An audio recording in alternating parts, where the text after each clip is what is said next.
السلام علیکم ورحمۃ اللہ.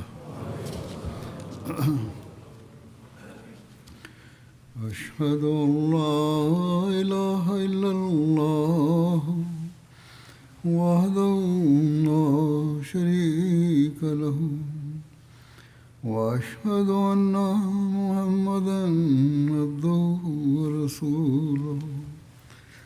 اما بعد فاعوذ باللہ من الشیطان الرجیم. بسم اللہ الرحمن الرحیم. الحمد للہ رب العالمین الرحمن الرحیم مالک یوم الدین.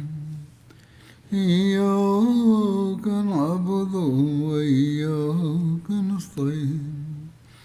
اهدنا الصراط المستقيم صراط الذين أنعمت عليهم غير المغضوب عليهم ولا الضالين.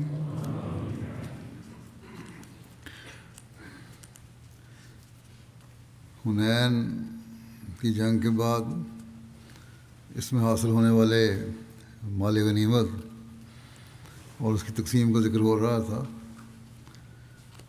اس بارے میں مزید واقعات یوں بیان ہوئے ہیں کہ رسول اللہ صلی اللہ علیہ وسلم نے فتح حنین کے بعد تمام اموال غنیمت جیرانہ مقام پر جمع کرنے کا حکم دیا، اور یہ حکم دیتے ہوئے آپ نے طائف کا رخ فرمایا اور کم و بیش 1 ماہ بعد طائف سے واپس جیرانہ تشریف لائے. اور یہاں پہنچ کر بھی آپ صلی اللہ علیہ وسلم نے اموال غنیمت تقسیم نہیں فرمائے، بلکہ کچھ دن انتظار فرمایا. بعض کے نزدیک آپ صلی اللہ علیہ وسلم نے 13-14 دن تک انتظار فرمایا کہ شاید بنو حوازن طائب ہو کر واپس آئیں گے اور ان کے اہل و عیال اور مال مویشی ان کو واپس لوٹا دیے جائیں گے. ادھر نبی اکرم صلی اللہ علیہ وسلم ان کا انتظار کرتے رہے، ادھر بنو حوازن اس کشمکش میں رہے کہ ہمارا جانا فائدہ مند بھی ہوگا یا نہیں. کہ آپ صلی اللہ علیہ وسلم نے آخر کار اتنے انتظار کے بعد اموال غنیمت اور قیدیوں کو تقسیم فرما دیا. جب دیکھا کہ وہ لوگ نہیں آ رہے، جب یہ سب تقسیم ہو چکی تو بنو حوازن کے 14 معززین آپ صلی اللہ علیہ وسلم کی خدمت میں حاضر ہوئے. یہ اسلام قبول کر چکے تھے اور انہوں نے بتایا کہ ہمارا سارا قبیلہ بھی اسلام قبول کر چکا ہے. پھر آپ صلی اللہ علیہ وسلم سے رحم کی درخواست کرتے ہوئے عرض کی کہ اے اللہ کے رسول، ہم خاندانی لوگ ہیں اور باعزت ہیں. جس مصیبت اور پریشانی سے ہم دوچار ہیں وہ آپ سے پوشیدہ نہیں. آپ ہم پر احسان کریں، اللہ تعالیٰ آپ پر احسان فرمائے گا. اس وفد کا سردار ابو صورت زہیر بن جرول تھا. یہ خطیب اور شاعر بھی تھا. اس نے بڑے دل نشین اور دل پر اثر کرنے والے انداز میں حضرت صلی اللہ علیہ وسلم کے حضور رحم کی اپیل کی اور کہا، یا رسول اللہ صلی اللہ علیہ وسلم، ان گرفتار ہونے والوں میں آپ کی پھوپھیاں، آپ کی خالائیں اور آپ کی بہنیں بھی ہیں جو آپ کی پرورش کرتی رہی ہیں اور آپ کو کھلاتی پلاتی رہی ہیں. کیوں کہا اس نے؟ کیونکہ حضرت صلی اللہ علیہ وسلم نے بنو سعد کے قبیلے میں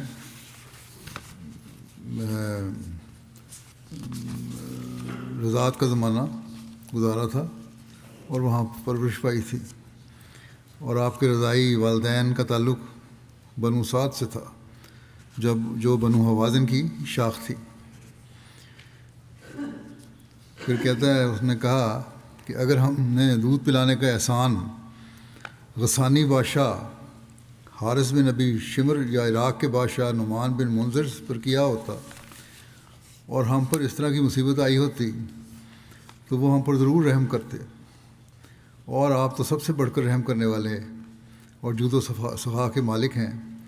اس کے بعد اس نے آپ کی مدح میں وہ توصیف اور مدح اور توصیف میں ایک قصیدہ بھی کہا۔ اس وفد میں آپ صلی اللہ علیہ وسلم کے رضائی چچا بھی تھے۔ انہوں نے کچھ اس طرح کے ملے جلے جذبات پر تقریر کی، اور یہ بھی کہا کہ جب آپ بچپن میں ہمارے پاس تھے تب بھی میں نے آپ کو دیکھا تھا، آپ بہت اچھے تھے۔ پھر آپ کی جوانی کے عالم میں بھی مجھے آپ کی زیارت کی سعادت نصیب ہوئی۔ جوانی میں بھی کوئی شخص آپ سے بڑھ کر نیک طبع اور شریف و نفس نہ تھا۔ آپ تو مجسم خیر و بھلائی ہیں اور جود و سخا کے دریا ہیں۔ ہم آپ کے اپنے اور آپ ہی کے خاندان سے ہی ہیں، ہم آپ کے اپنے اور آپ ہی کے خاندان سے ہیں، لہذا ہم پر احسان کریں، اللہ آپ کو اس احسان مندی کا بدلہ ضرور دے گا۔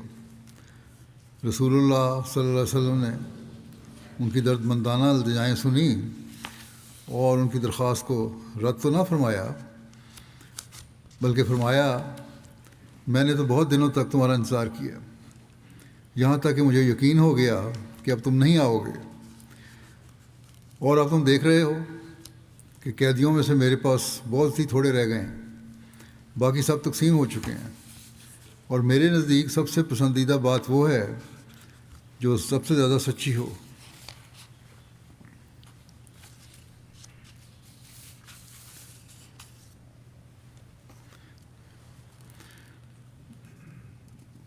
لہذا اب تم دو چیزوں میں سے ایک چیز کا انتخاب کر سکتے ہو، قیدی مرد و عورتیں یا مال و اسباب، ان میں سے جو لینا لے سکتے ہو۔ میں نے تو تمہارا بہت انتظار کیا تھا، چاہتا تھا یہ تھا تم دونوں دے دوں۔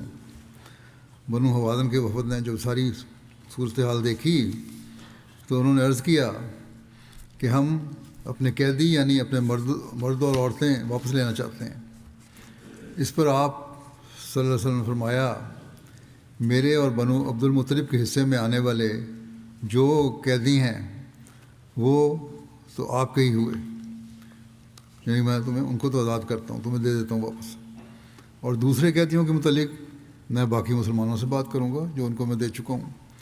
اور ساتھ ہی وفد کے لوگوں کو اس کا ایک حال بھی بتایا کہ کس طرح کیا کرنا تم لوگ، کہ تم نماز ظہر کے بعد لوگوں کے سامنے کھڑے ہو کر کہنا کہ ہم مسلمانوں کے لیے رسول اللہ صلی اللہ علیہ وسلم کو اپنا سفارش کرنے والا بناتے ہیں، اور مسلمانوں کے ذریعے رسول اللہ صلی اللہ علیہ وسلم سے سفارش کراتے ہیں کہ ہماری اولاد اور ہماری عورتوں کو چھوڑ دیا جائے۔ اور ساتھ ہی فرمایا ہم صلی اللہ علیہ وسلم نے کہ مسلمانوں کے سامنے اپنے اسلام قبول کرنے کا اظہار کر دینا اور کہنا کہ ہم تمہارے بھائی ہیں، پھر میں لوگوں سے تمہاری سفارش کر دوں گا، یعنی آپ صلی اللہ علیہ وسلم نے فرمایا میں سفارش کر دوں گا۔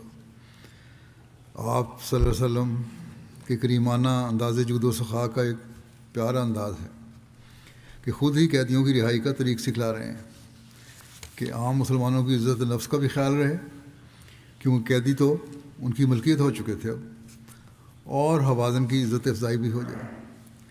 اہل وفد نے اسی طرح ظہر کی نماز کے بعد کھڑے ہو کر عرض کیا جس طرح پر آپ نے فرمایا تھا۔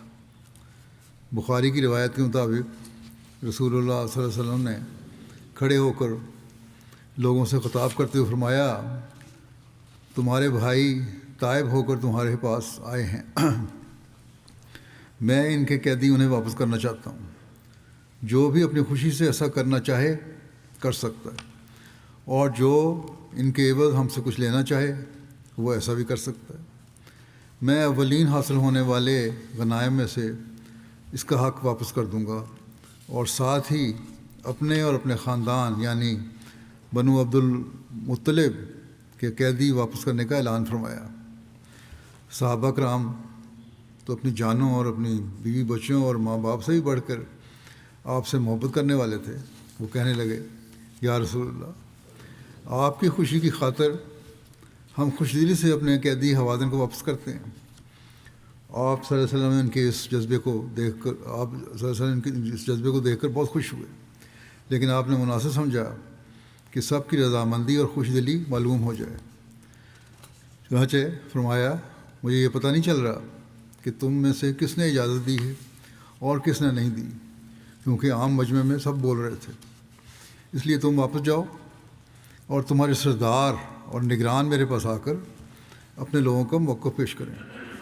آپ کے اس ارشاد پر سب لوگوں نے خوشی خوشی اپنے قیدی واپس دینے کا اظہار کیا، اور ان کے نگرانوں نے آپ صلی اللہ علیہ وسلم کی خدمت میں عرض کر دیا، اور یوں آپ صلی اللہ علیہ وسلم کو یہ عظیم احسان اس دشمن قوم پر ہوا کہ تمام قیدی بغیر کسی عوض معاوضے کے واپس کر دیے، اور اپنے مخلص و وفاشار محبت کرنے والے صحابہ کے جذبات کا بھی اس طرح خیال رکھا کہ آپ نے فرمایا کہ ہر ایک قیدی کے بدلے میں 6 اونٹ دیے جائیں گے۔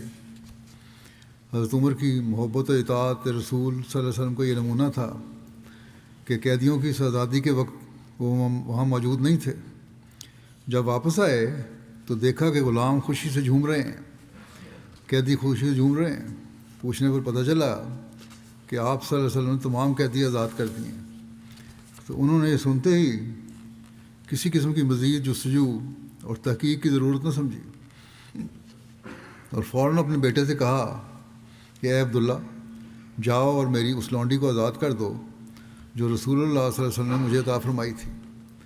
حضرت صلی اللہ علیہ وسلم نے بنو حوازن کے ان قیدیوں کو نہ صرف بغیر کسی عوض معاوضے کے آزاد فرما دیا، بلکہ انہیں کپڑے بھی عطا کیے، اور آپ صلی اللہ علیہ وسلم نے تاکیداً فرمایا فلا یخرج الحر منہم الا کاسیہ، کہ ان میں سے کوئی بھی آزاد ہونے والا نئے لباس کے بغیر نہ جائے۔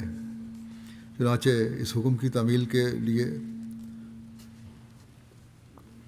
نئے کپڑوں کی خریداری کے لیے ایک صحابی بصر بن سفیان کو بھیجا، تو وہ نئی چادریں لے کر آئے اور ہر قیدی کو نیا لباس بھی دیا گیا۔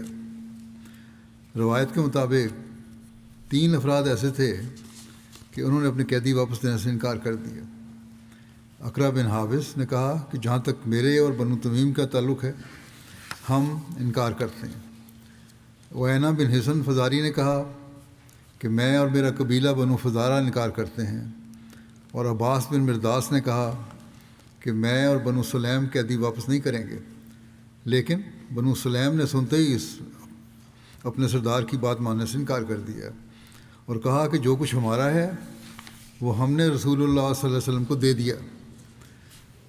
بعض دوسری روایات کے مطابق رسول اللہ صلی اللہ علیہ وسلم نے فرمایا کہ بنو حوازن کے تمام قیدی آزاد ہیں، اور جو اپنا قیدی آزاد کرنا نہیں چاہتا اس کو اس کے بدلے بیت المال سے 6 جوان اونٹ بطور معاوضہ دیے جائیں گے۔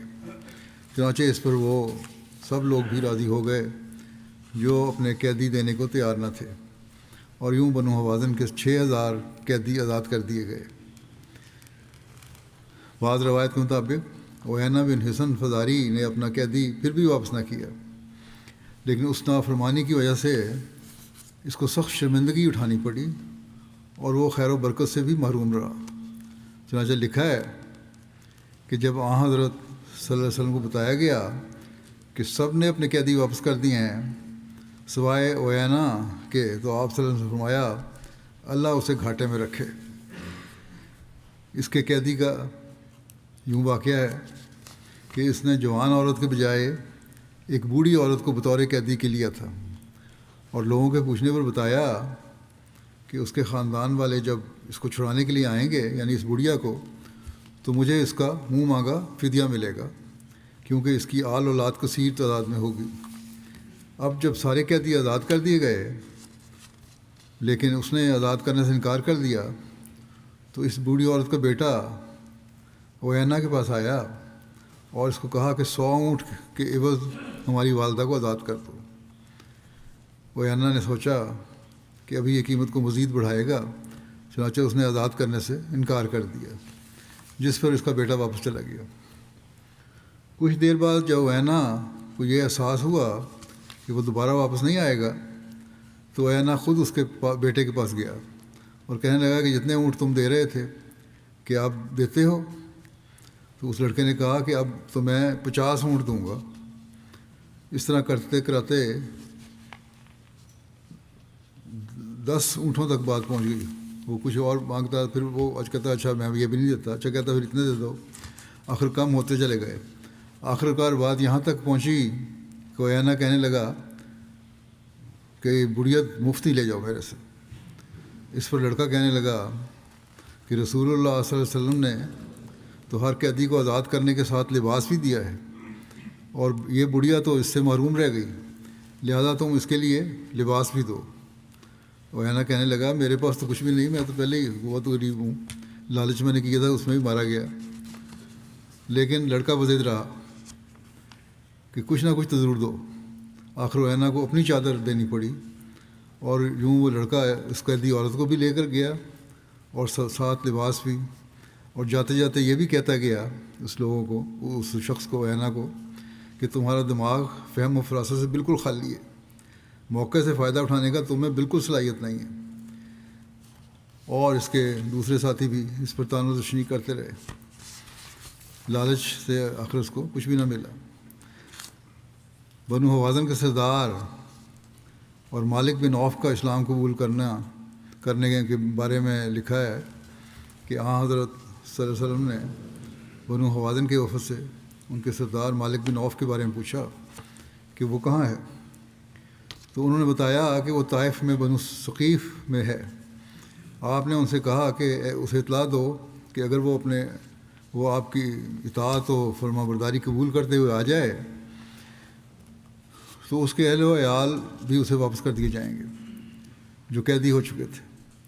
بعض روایت کے مطابق آپ صلی اللہ علیہ وسلم نے اس کے اہل و عیال کے لیے یہ خاص حکم دیا تھا کہ وہ بطور غلام وغیرہ کے کسی کو نہ دیے جائیں، اور ان کی رہائش کا انتظام مکے میں عبداللہ بنت ابی امیہ کے ہاں کر دیا گیا۔ انہوں نے اسے فوراً اطلاع پہنچائی، وہ آپ صلی اللہ علیہ وسلم کے پاس آنے کے لیے اسی وقت تیار ہو گیا، لیکن بنو ثقیف سے اس وجہ سے ڈر گیا کہ اگر انہیں علم ہو گیا کہ یہ محمد صلی اللہ علیہ وسلم کے پاس جا رہا ہے تو کہیں وہ اسے قید نہ کر دیں۔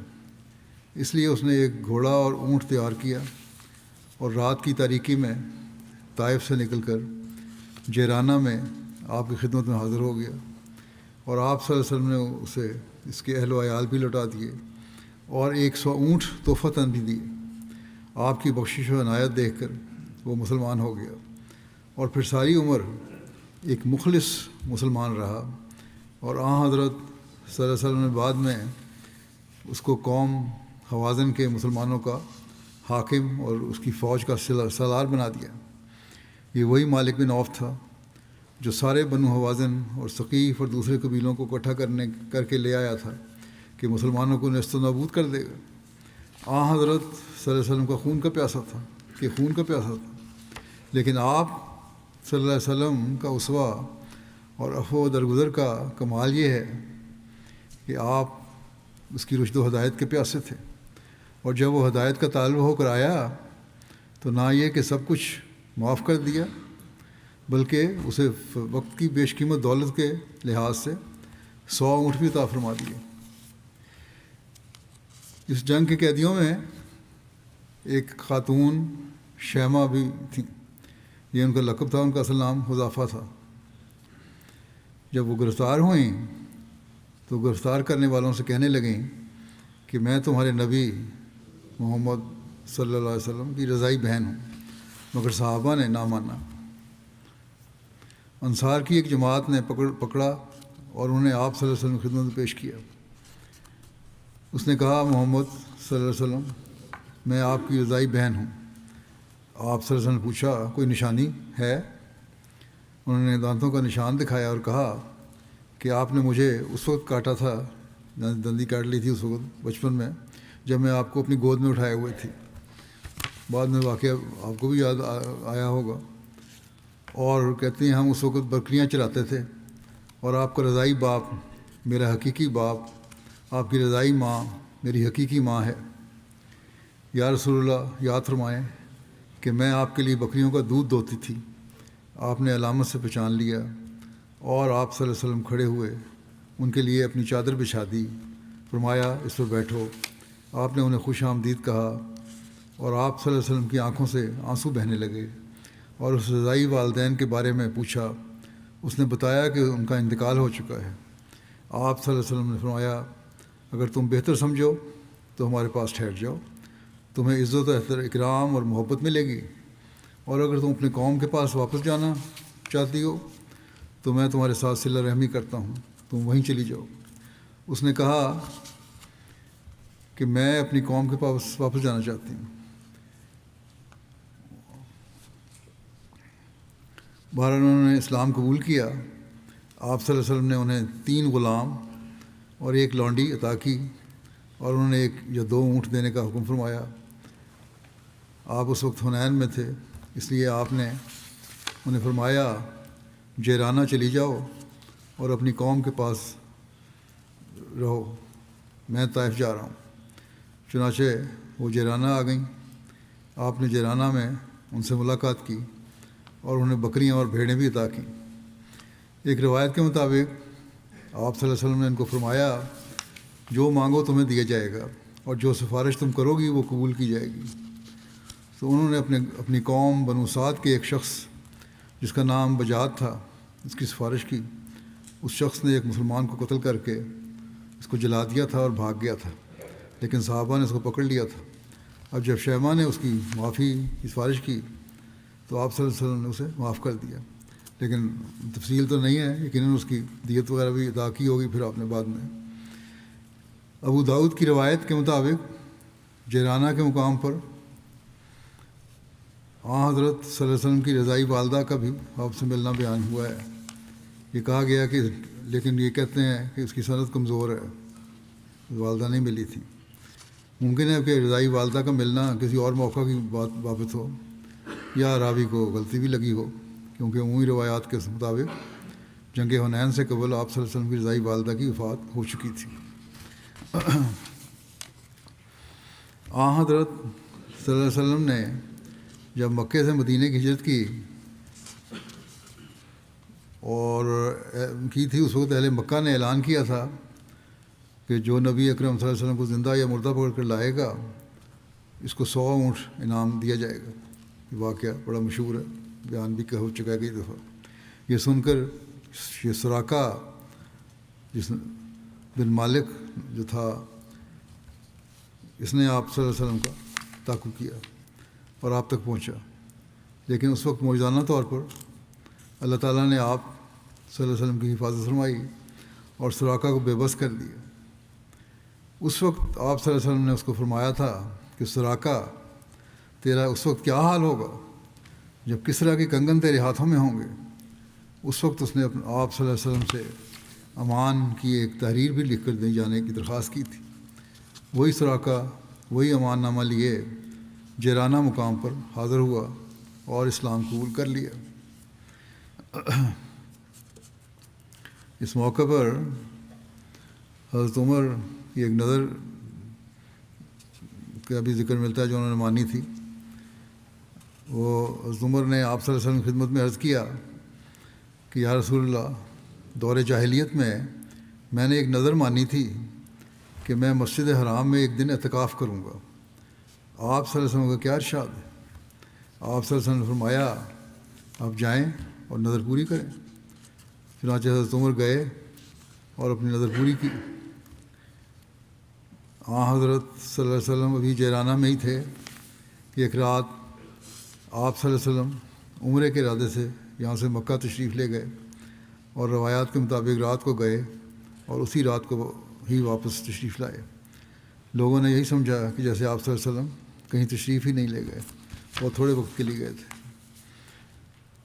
آن وسلم کی مدینہ واپسی کے بارے میں لکھا ہے کہ ذوالقعدہ کے 12 دن ابھی باقی تھے اور جمعرات کا دن تھا کہ آپ صلی اللہ علیہ وسلم نے مدینہ واپسی کا سفر شروع فرمایا۔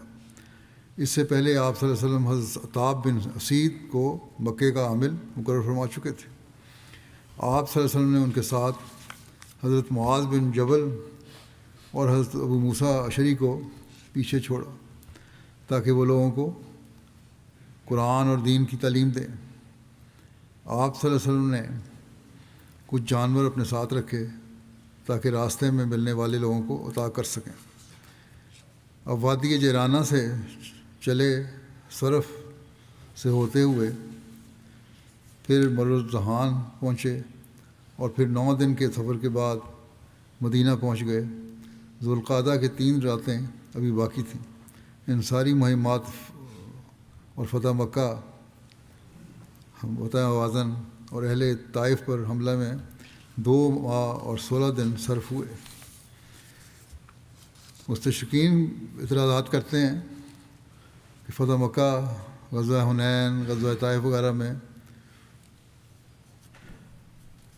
کوئی بارے میں اعتراض کیا ہے انہوں نے، گو مستشرقین کو کوئی حقیقی بات تو قابل اعتراض نہیں ملی۔ البتہ ان کے 1-2 اعتراض ایسے ہیں جن کو بیان کر دیا جاتا ہے، بیان کر دیتا ہوں میں۔ چنانچہ عصر حاضر کا جو مستشرق ہے ولیم مونٹگومری واٹ، یہ کہتا ہے کہ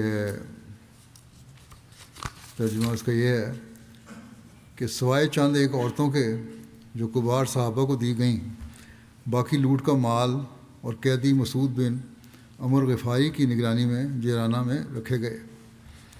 اسی طرح سر ولیم میور لکھتا ہے کہ قیدیوں میں سے 3 خوبصورت عورتیں جو محمد صلی اللہ علیہ وسلم کے پاس لائی گئیں، آپ نے ان میں سے ایک حضرت علی، ایک عثمان اور ایک حضرت عمر کو عطا کر دی، اور حضرت عمر نے اپنے حصے والی عورت اپنے بیٹے حضرت عبداللہ کو دے دی۔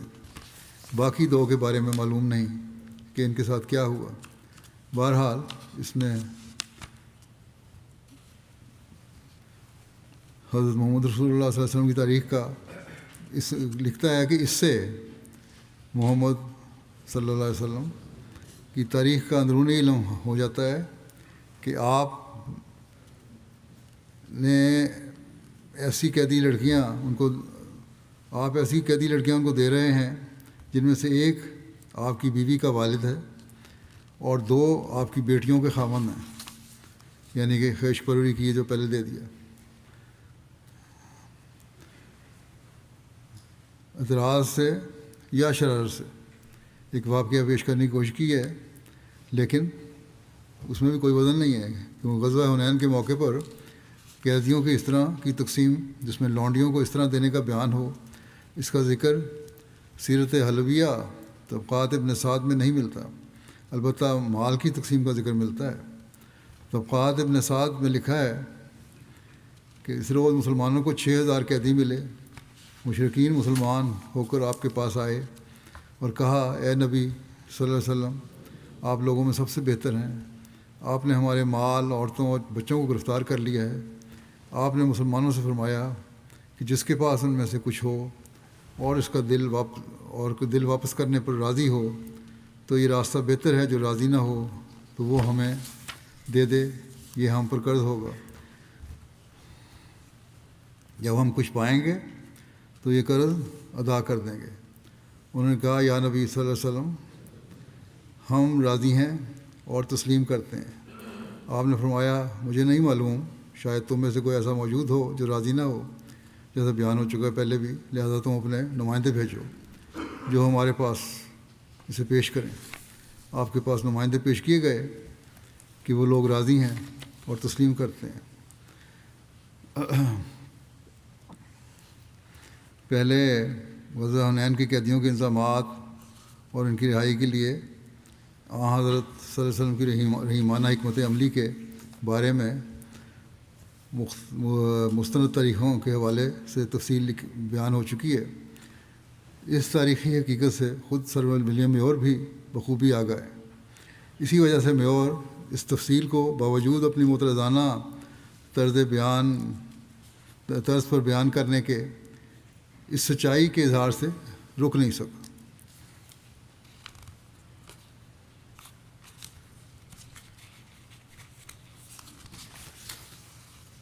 کہ وہ لکھتا ہے کہ حنین کے تمام قیدی آزاد کر دیے گئے تھے۔ اس کا یہ بیان بذات خود اس کے اعتراض کی تردید کرتا ہے۔ اس غزوے کے واقعات کا جائزہ یہ بتاتا ہے کہ ابتداء میں قیدیوں کو نگرانی کے لیے صحابہ کے سپرد کیا گیا تھا، لیکن ساتھ یہ بھی واضح ہے کہ انتظامات کو آخری شکل دے کر ان سب کو حضرت مسعود بن عمر غفاری کی زیر نگرانی جیرانہ بھجوا دیا گیا تھا۔ پھر جب طائف سے واپس آ کر آپ صلی اللہ علیہ وسلم نے حوازن والوں سے گفت و شنید کی تو آپ صلی اللہ علیہ وسلم نے خاص رحیمانہ حکمت عملی کے ساتھ ہر شخص کے سپرد قیدی کو آزاد کروا دیا تھا۔ پہلے بیان شدہ تفصیل میں سب کچھ بیان ہو چکا ہے، میں نے پہلے بیان کیا ہے، اور معروف مستشرق مونٹگومری واٹ اس حقیقت سے بخوبی آگاہ ہے، کیونکہ وہ اسی جگہ لکھتا ہے کہ معلوم ہوتا ہے کہ محمد صلی اللہ علیہ وسلم کے لمبے عرصے بعد سننے والوں نے ایسے قصوں میں حاشیہ آرائی کی ہے، یا ممکن ہے کہ یہ قصے خود ساختہ و خود تراشیدہ ہوں۔ ایک اور اعتراض مارگولس نے طائف کے سردار مالک بن عوف نصری کے بارے میں کیا ہے کہ اسے یعنی مالک بن عوف کو جبراً مسلمان بنا لیا گیا تھا۔ مارگولس کو یہ اعتراض بالکل بے بنیاد ہے، اور مستشرقین کے حضرت رسول کریم صلی اللہ علیہ وسلم کی سیرت کے متعلق عمومی رویہ کی مثال ہے کہ کس طرح اس رحمت للعالمین کی شفقت کے واقعہ کو بھی جبر کا رنگ دیا جاتا ہے، جس کے حقیقت سے قطعاً کوئی تعلق نہیں ہے۔ اس واقعے کی تفصیل سیرت ابن ہشام میں درج ہے کہ جب حضرت رحمت للعالمین صلی اللہ علیہ وسلم نے وفد حوازن کی رحم کی اپیل قبول فرماتے ہوئے ان کے قیدی اور اموال انہیں واپس کر دیے، تو جیسا کہ پہلے بیان ہو چکا ہے، آپ کو طائف میں موجود سردار بن مالک عوف کا بھی خیال آیا، اور آپ نے اس سے پوچھا کہ مالک بن عوف کا تو بتاؤ کہ اس کا کیا حال ہے۔ عرض کیا گیا وہ ثقیف کے ساتھ طائف میں ہے۔ تو اس پر آپ صلی اللہ علیہ وسلم کہ اسی رحم کا ایک بار پھر مالک بن عوف کے حق میں مظاہرہ ہوا، اور آپ صلی اللہ علیہ وسلم نے فرمایا کہ جا کر اسے خبر کرو کہ اگر وہ اسلام قبول کر لے تو اس کے اہل و عیال اور مال اسے لوٹا دیے جائیں گے، اور اسی پر بس نہیں بلکہ فرمایا کہ اسے 100 اونٹ بھی دیے جائیں گے۔ یہاں یہ بات قابل توجہ ہے کہ حضرت صلی اللہ علیہ وسلم فاتح ہیں، کوئی غرض یا فائدہ مالک بن عوف سے آپ کو مطلوب نہیں ہے، اور کسی بھی قانون کے تحت مالک بن عوف کے تعلق میں آپ ایک ذرہ کی بھی ذمہ دار نہیں ہیں، لیکن اپنے ازلی جذبہ رحم کے ساتھ اسے اسلام قبول کرنے کا پیغام بھجواتے ہیں، اور اس کے اہل و عیال اور مال و اونٹ عطا کرنے کا وعدہ فرماتے ہیں۔ ادھر مالک کے دل میں بھی معلوم ہوتا ہے کہ اسلام پہلے ہی گھر کر چکا تھا، چنانچہ جب اسے آپ صلی اللہ علیہ وسلم کا یہ پیغام ملا تو آپ صلی اللہ علیہ وسلم سے ملنے کے لیے روانہ ہوا۔ طائف سے چل کر جیرانہ یا مکے میں حضرت صلی اللہ علیہ وسلم سے ملے۔ آپ مالک اب مسلمان ہو گئے تھے۔ آپ صلی اللہ علیہ وسلم نے انہیں ان کے اہل اور ان کے اموال اور مزید 100 اونٹ عطا فرمائے، اور انہوں نے اسلام قبول کر لیا۔ اسلام قبول کرتے وقت انہوں نے اشعار بھی کہے، جن میں سے ایک شعر یہ تھا کہ ما ان رأیت ولا سمعت بمثلہ فی الناس کلہم بمثل محمد، کہ میں نے سب لوگوں میں محمد صلی اللہ علیہ وسلم جیسا شخص نہ کبھی دیکھا ہے اور نہ کبھی اس سے پایا ہے، کہ نہ کبھی اس پائے کے شخص کے ساتھ کے متعلق سنا ہے۔ تو یہ تھے کل واقعات حنین کے، اور میں باقی سریات انشاءاللہ بیان ہوں گے۔ اس وقت میں 2 مرحومین کا ذکر کرنا چاہتا ہوں، ان کا جنازہ بھی بعد میں پڑھاؤں گا۔ پہلا ہے مکرم ڈاکٹر لئیک احمد فاروق صاحب، کینیڈا میں تھے، فوت ہوئے۔ انہوں نے کافی سال وقف زندگی ڈاکٹر کے طور پر افریقہ میں خدمت انجام دی ہے۔ ان کی گزشتہ دنوں 83 سال کی عمر میں وفات ہوئی ہے۔ انا للہ و انا الیہ راجعون۔ مرحوم موسی بھی تھے. ان کے پسماندگان میں اہلیہ، ایک بیٹا اور 2 بیٹیاں شامل ہیں. مجلس نصرت جہاں کے تحت 1974 میں یہ گھانا بھجوائے گئے. 1978 تک وہاں سویڈرو ہسپتال میں خدمت انجام دیتے رہے. 3 سال وقف کی تکمیل کے بعد ان کی خرابی صحت کی وجہ سے انہوں نے رخصت چاہی تو خلیفہ مسیح ثالث نے ان کو مزید 1 سال کام کرنے کے لیے کہا.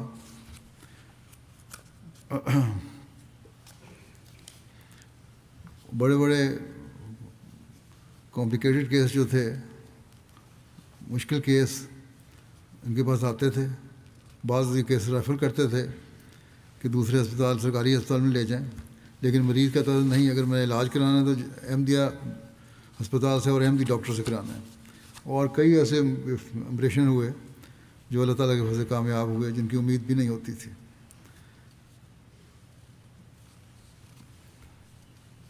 بہرحال ایک ایسا ہی کیس آیا جو اسٹرینگولیٹڈ ہرنیا کا تھا.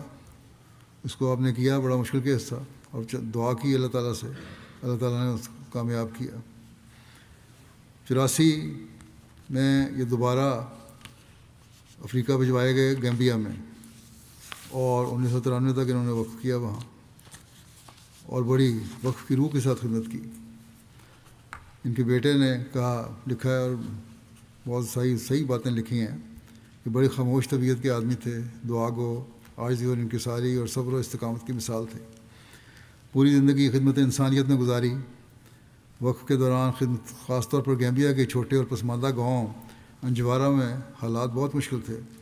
کھانے کو بھی کچھ نہیں ہوتا تھا، گرمی بھی، بجلی پانی کچھ بھی نہیں تھا، لیکن وہاں خدمت کرتے رہے. کہتے ہیں میں بھی بیمار تھا اور مجھے ہاتھ پاؤں میں میرے چھالے نکل آتے تھے تو مجھے اٹھا کے اسکول لے کے جاتے تھے، گاڑی اٹھاتے وہاں اسکول میں چھوڑ کے جاتے، کبھی شکوہ نہیں کیا.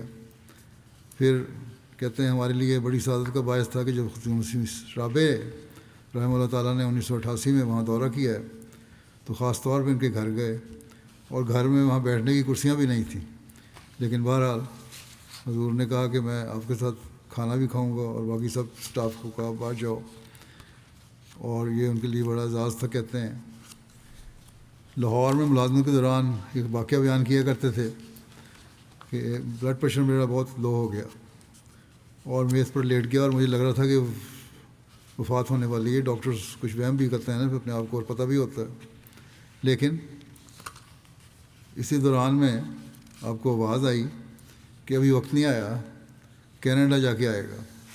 اور کہتے ہیں اللہ تعالیٰ نے پھر کمال رنگ میں کئی سالوں بعد اس کو وہاں پورا کیا. ایک دفعہ جب یہ گھانا سے واپس آئے ہیں 1978 میں، خلیفہ مسیح ثالث رحمۃ اللہ کو ملنے گیا ان کا وفد جماعت کا. ثالث نے کہا کہ تم واپس آ گئے ہو، میں تمہیں دوبارہ بھیجوں گا جہاں سے آئے ہو. تو کہتے ہیں مجھے سمجھ نہیں آئی کیونکہ میں تو دوبارہ وقف نہیں کر رہا تھا، لیکن 1983 میں سیکٹری نصرت جہاں روا کا خط ملا کہ تمہاری تقرری زیر غور ہے اس لیے آؤ. اور 1984 میں اس خلیفہ مسیح رابع رحمہ اللہ تعالیٰ نے ان کو افریقہ بھجوا دیا دوبارہ، گیمبیا. اور کہتے ہیں یہ مجھے عجیب لگا، معجزہ تھا میرے لیے کہ ایک خلیفہ نے ایک بات کی، دوسرے نے اس کو پورا کر دیا. وہاب آدم صاحب مرحوم سابق امیر گھانا کہا کرتے تھے کہ ڈاکٹر صاحب جب بھی کسی مریض کی نازک حالت دیکھتے تو فوراً نفل پڑھنے لگ جاتے تھے. میں بھی گانا میں رہا ہوں ان کے قیام کے دوران، وقت گزارا ان کے ساتھ، میں نے دیکھا ہے، میں نے ان کو انتہائی شریف النفس، عاجز اور خدمت کرنے والے انسان تھے. واقفین کا بہت احترام کرنے والے تھے. مہمان نوازی میں کوٹ کوٹ کے بھری ہوئی تھی. دونوں میاں بھی بلکہ مہمان نواز ہیں. بہت خصوصیات ایسی تھیں بہت کم لوگوں میں ہوتی ہیں. داؤد حنیف صاحب جو آج کل پرنسپل ہیں جامعہ کینیڈا کے، امیر جماعت ہوتے تھے گیمبیا میں، کہتے تھے ہر وقت خدمت انسانیت کے لیے تیار رہتے تھے، نہ رات دیکھتے نہ دن دیکھتے. صرف یہ دیکھتے کوئی مصیبت زدہ ہے تو فوراً سے خدمت کرنی ہے. جس علاقے میں ان کو لگایا گیا ہسپتال چھوٹا سا علاقہ تھا، 2 فیریاں تبدیل کر کے وہاں جانا پڑتا تھا، اور رہائش بھی ان کی ایک پرانے متروک سٹور میں تھی، اس کو صفائی کر کے گھر کے طور پہ بنایا گیا تھا، لیکن بڑی خوشی سے رہے۔ نہ بجلی تھی، نہ پانی تھا، نہ ٹیلی فون تھا، کنویں یا دریا سے خود لانا پڑتا تھا پانی، موم بتی یا لینٹرن استعمال کی جاتی تھی۔ سرجری عموماً دن کے وقت کی سورج کی روشنی میں کرتے تھے، اور چولہے پر گیس پہ چولہے پر اسٹرلائز کر لیا کرتے تھے اپنے جو انسٹرومنٹ تھے آپریشن کے، خدمات بھی چلاتے رہے ایسے حالات میں۔ آج کل تو ڈاکٹر اس کو ماننے کو تیار ہی نہیں ہوں گے، ان کو پتہ بھی نہیں کس طرح ہوتا ہے یہ۔ ایک دفعہ یہ جو وہیں تھے قیام میں، چوروں نے وہاں حملہ، ایک گھر میں ڈکیتی کی، اور لوگوں کو شور پڑا، لوگوں نے گھیر لیا چوروں کو، اس پہ انہوں نے اپنے کٹلس جو تلوار نما ایک ان کا ہتھیار ہوتا ہے وہ نکالا، اور ایک شخص کے مارا، اس کو شدید زخم آیا سر پہ۔ فوری طور پر ڈاکٹر صاحب کو بلایا گیا، رات کو انہوں نے فوری طور پر اس کی سرجری کی، اور ٹارچ لائٹ اور موم بتی کی روشنی میں اس کا آپریشن کیا، جس کا آج تصور بھی نہیں ہو سکتا، اور اللہ کے فضل سے سرجری کامیاب ہوئی اور وہ بچ گیا مریض۔ ایک دفعہ ایک غریب شخص ڈاکٹر صاحب کے پاس آیا، کہتا کہ میرا گاؤں بہت دور ہے، ٹرانسپورٹ بھی میسر نہیں ہے، مریض میں لا نہیں سکتا، آپ مہربانی کریں مریض کو دیکھ لیں۔ انہوں نے اسی وقت اس کے ساتھ چل پڑے اور مریض کو دیکھا اور اس کا علاج کیا، وہ ٹھیک ہو گیا۔ اس علاقے کا جو ہے ممبر آف پارلیمنٹ تھا، اس کو یہ پتہ لگا، وہ اس بات پہ آپ کو شکریہ ادا کرنے آپ کے کلینک میں آیا، اور ہمیشہ جب بھی آتا تو آپ کے پاس ضرور ملنے کے لیے آتا، اور اس بات کا اظہار کرتا کہ حقیقی رنگ میں انسانی خدمت آپ ہی کر رہے ہیں۔ اللہ تعالیٰ اسے مغفرت اور رحم کا سلوک فرمائے، درجات بلند فرمائے، بیوی بچوں کو بھی اپنی حفاظت میں رکھے، اور صبر و حوصلہ عطا فرمائے انہیں۔ دوسرا جنازہ ہے حمید احمد غوری صاحب، حیدرآباد انڈیا کا۔ یہ بھی گزشتہ دنوں 74 سال کی عمر میں وفات پا گئے تھے، انا للہ و انا الیہ راجعون۔ مرحوم موسی تھے، اہلیہ اور ایک بیٹی اور 4 بیٹے ان پسماندگان میں ہیں، پوتے پوتیاں ہیں۔ سب بچے کسی نہ کسی رنگ میں جماعت کی خدمت کر رہے ہیں۔ انعام غوری صاحب نادر اعلیٰ قادیان کے چھوٹے بھائی تھے۔ سمد غوری صاحب مبلغ سلسلہ اور صدر جماعت البانیہ کے یہ والد تھے۔ صوم و صلات کے پابند تہجد گزار تھے۔ قرآن مجید آپ کو قرآن مجید سے بہت محبت تھی، پڑھتے رہتے تھے، حفظ کرنے کی بھی کوشش کرتے تھے۔ جب تک صحت رہی، نوافل ادا کرنے کے بعد فجر سے پہلے محلے میں احمدی گھروں میں جا کر نماز کے لیے دستک دیتے ہوئے مسجد جاتے تھے، فجر کی نماز پہ بلاتے لوگوں کو۔ حج اور عمرہ کی سعادت بھی ان کو نصیب ہوئی۔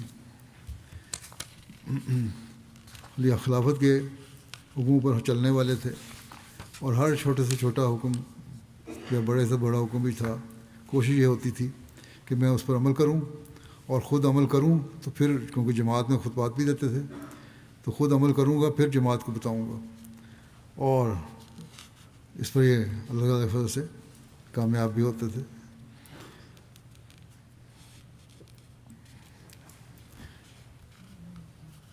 ہومیوپیتھی کا علاج بھی کیا کرتے تھے، گھر میں ذخیرہ رکھا ہو دوائیوں کا مریضوں کو دیا کرتے تھے مفت۔ مالی قربانی میں پیش رہتے۔ ایک قریبی عزیز نے بتایا کہ میرا بقایا ہو گیا تھا حصہ آمد کا، تو مرحوم سیکرٹری مال کے پاس گئے اور وہ چندہ ادا کر دیا اس کی طرف سے، اور اس کو بعد میں تنبیہ کی کہ آئندہ سے یہ تمہارا بقایا نہ ہو، پہلے چندہ دیا کرو۔ بہت صلہ رحمی کرنے والے، اور بار بار اپنے رشتہ داروں کو گھر پر اکٹھا کرتے تھے، ان کے دکھ سکھ میں شریک ہوتے تھے۔ مرکزی نمائندوں اور مبلغین کی بہت عزت کرتے تھے۔ نائب امیر حیدرآباد اور سیکرٹری تعلیم القرآن، اپنے حلقے کے صدر جماعت بھی رہے، ناظم انصار اللہ بھی رہے، نائب صدر مجلس انصار اللہ جنوبی ہند کے طور پر بھی خدمت کی توفیق ملی۔ بہرحال کافی ان کی جماعتی خدمات بھی ہیں۔ یہاں بھی جلسے میں شامل ہو چکے ہیں ایک دفعہ. اللہ تعالیٰ ان سے مغفرت و رحم کا سلوک فرمائے. ان کے بیٹے جنازے میں شریک نہیں ہو سکے تھے جو مبلغ سلسلہ ہیں دیوانیہ میں, اور اللہ تعالیٰ انہیں بھی صبر و حوصلہ عطا فرمائے. بہرحال ان کی نماز جنازہ بعد میں پڑھاؤں گا.